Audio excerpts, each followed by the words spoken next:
মালিকানা দ্বন্দ্বে বন্ধ হবার পথে রাজধানীর তেজগাঁয়ের ইম্পালস হাসপাতাল। তলানিতে পৌঁছেছে হাসপাতালটির স্বাস্থ্যসেবা, এমনকি কর্মকর্তা কর্মচারী, নার্স ও চিকিৎসকদের বেতন ভাতা না দেওয়ারও অভিযোগ উঠেছে হাসপাতাল কর্তৃপক্ষের বিরুদ্ধে। বিস্তারিত মণ্ডল এনামের রিপোর্টে। প্রায় 15 বছর আগে প্রতিষ্ঠিত হওয়ার পর থেকেই সুনামের সাথে চিকিৎসা সেবায় নিয়োজিত রয়েছে রাজধানীর অন্যতম বেসরকারি হাসপাতাল ইম্পালস। সম্প্রতি হাসপাতালটির কয়েকজন পরিচালক নিজেদের মধ্যে মালিকানা দ্বন্দ্বে জড়িয়ে পড়ায় ঘটনা গড়ায় আদালত পর্যন্ত। এবং যতদিন পর্যন্ত ডিসপোজ না করে দিচ্ছে ততদিন পর্যন্ত স্ট্যাটাস কো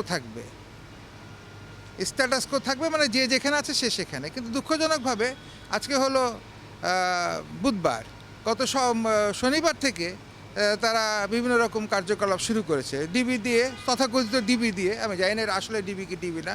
তারা শনিবার এসে আমার খোঁজ খবর করছে কি আমাকে নাকি সাক্ষাৎকার করতে চায়। আমি লোক মারফত খবর পেঠায় জানলাম কি তারা নাকি আমাকে ধরতে চায়। তারপরে রোববার দিন তারা এসে একটা তালা ভাঙলো, উপরে ভেঙে ঢুকার চেষ্টা করলো, ঢুকতে পারে নাই।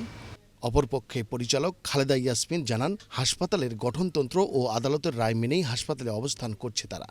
কোর্ট আমাকে রায় দিয়েছেন, কোর্ট যদি আমাকে রায় না দিত আমি এখানে আসতাম না। হ্যাঁ, স্ব অবস্থানে থাকতে বলছে কি আমাদের পক্ষে রায় দিয়েছেন এবং উনি লিগ্যাল সাইডটা এখন আপনাকে বুঝিয়ে দিবে।